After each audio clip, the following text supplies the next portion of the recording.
Hello guys! Hello! This is for Gemini. Gemini, welcome dito sa aking channel, Kapalaran 888 Gemini. Alamin natin kung anong messages, vibration, gabay, energy para sa lahat ng Gemini. Kung bago ka sa channel ko, please like, share, and subscribe para sa lahat ng Gemini na bago. And please connect your intuition sa lahat ng barahan na lumalabas. Okay, number 12, 3, 6. Dalawang babae ito. Isang mature woman, medyo may edad, maraming experience sa buhay, maraming pinagdaanan sa buhay, and then isang mayaman na babae. So, nakikita ko sa iyo dito, maybe this is your relationship, and this is your mother. So, Gemini, posibleng ikaw ay nasa crossroad, nahihirapan ka na balansehin yung relationship between your mother and your relationship. Or maybe, nakikita ko sir dito, this is mature woman, maybe this is your mother, lola, or kung sino man siya, na siguro ina-advisean ka nila na if you are going to marry someone, hanapin mo yung financially stable na babae. Parang ganon. Comment down below if you resonated. Gemini.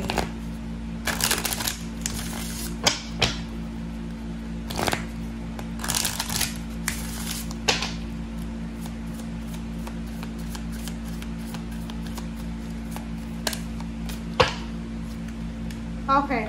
Gemini. Wait lang. Autumnal equinox. Forest. Breathe. OMG. Ang nakikita natin dito, Gemini, this is letting go. This is new beginnings. Ay, sorry. Nakikita ko, maybe mayroong Gemini dito na hindi pa rin siya makamove on sa kanyang past. It's either past relationship, past jobs, past business, or kung ano man to na past. So, kung meron kang attachment, negative attachment, or negative na connection, sa isang tao, sa isang sitwasyon, sa isang trabaho, sa past, sinasabi na you need to release yourself. You need to make sure na makaalis ka sa sitwasyon na yan, and you need to make sure na makalaya ka sa kung ano man yan na attachment. Kailangan mag-detach na talaga kasi hindi na yan maganda para sa'yo. And you need to let go. You need to breathe. Breathe in, breathe out. And you need to start new.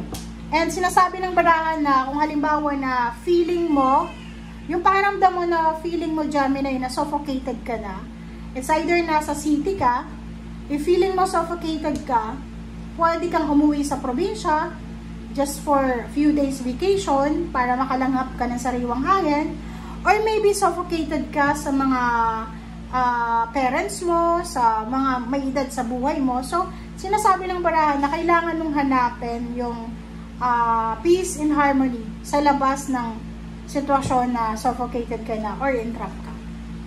Okay, thank you. Gemini.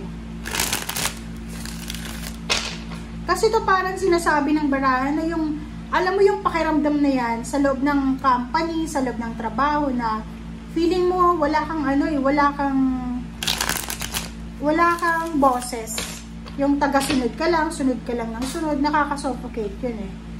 Relationship, ganun din eh. Yung parang siloso-siloso yung karelasyon. Oras-oras, minomonitor, kahit yung pag-ihi mo, pagkain mo, ano bang kinakain mo? Anong oras nakakain mo? Parang ganun. Nakaka-suffocate. Diba?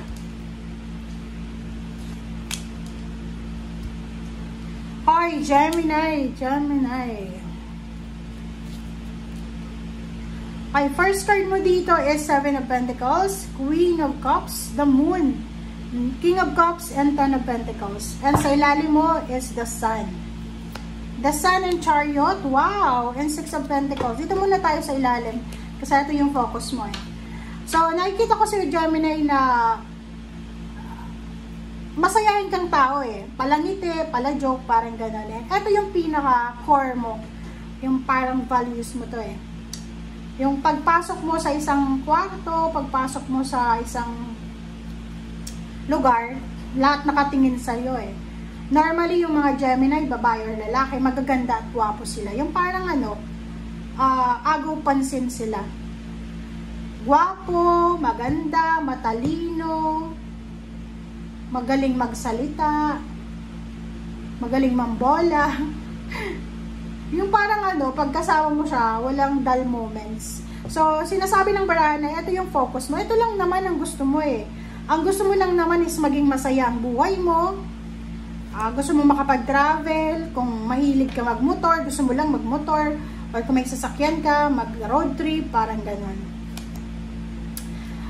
Sinasabi ng barahan sa'yo sa financial, huwag kang masyadong mag-alala, mag-panic kasi merong mga pagkakataon na hindi mo masyadong ini-expect na darating sa'yo. Sabi ng Pentacles, Queen of Cups, the Moon, King of Cups, Ten of Pentacles.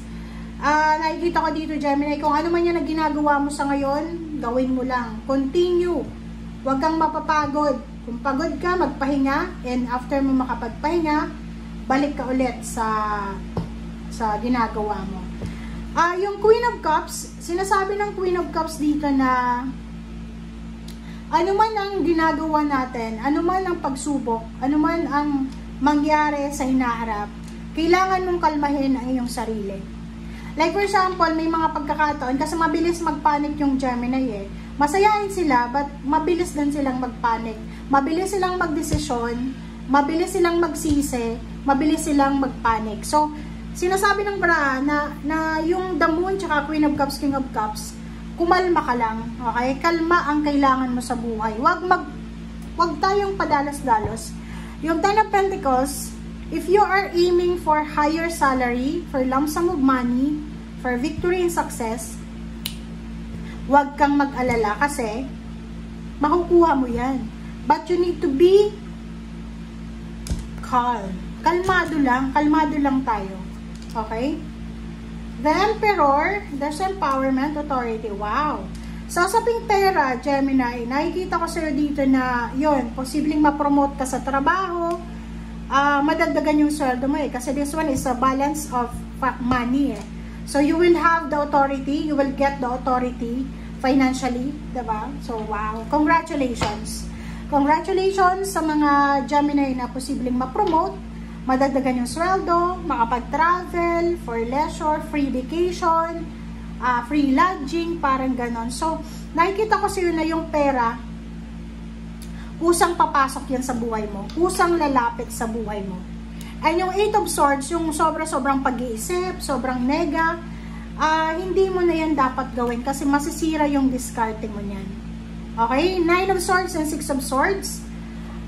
Kung may pagkakataon ka na makalipat ng bahay, makalipat ng lugar, makapag-travel around the country, Philippines, or around the world, sinasabi ng barahan na huwag mong papaligtasin yun. Yung pag may opportunity tayong ganun eh, like sa company natin, uy Gemini, pwede ka bang ipadala sa Singapore? Yes, dapat ang sagot, huwag matakot. Okay? And last two cards natin, sinasabi ng barahan na iwasan natin yung pagiging sensitive, emotional, and yun, wag mong aalisin sa sarili mo yung pagiging happy-go-lucky and jolly. Kasi parang ikaw yung dasan eh, yung parang pagpasok mo sa isang lugar, lahat ng tao, maganda yung pakiramdam nila eh. Kasi maganda yung nakikita nilang mukha, or masaya, parang gano'n. So parang ikaw yung ilaw ng tahanan, ilaw ng opisina, diba? So, comment down below kasi ako napapaligiran ako ng Gemini. And yung Gemini na yan sa buhay ko ay sila yung nagbibigay saya sa akin. Na pag stress ako, Gemini, pasayahin mo ako. Parang ganon. Okay? So, yun guys. And sa ilalim mo dito is Six of Pentacles. Yun na nga. There's a financial balance coming. So, ihanda mo yung sarili mo, Gemini. And, importante yung well-being mo ha. Wag mong kakalimutan na kailangan mo magpahinga, kailangan mo mag-relax, mag-focus, kailangan mong umalis kung hindi mo na kaya, like yung mga stressful na events or mga relationship. Kasi mabilis kang mabilis kang ma-deteriorate yung energy mo. So, pwede kang mabilis masaktan, emotional ka eh. Okay? Thank you guys. Bye!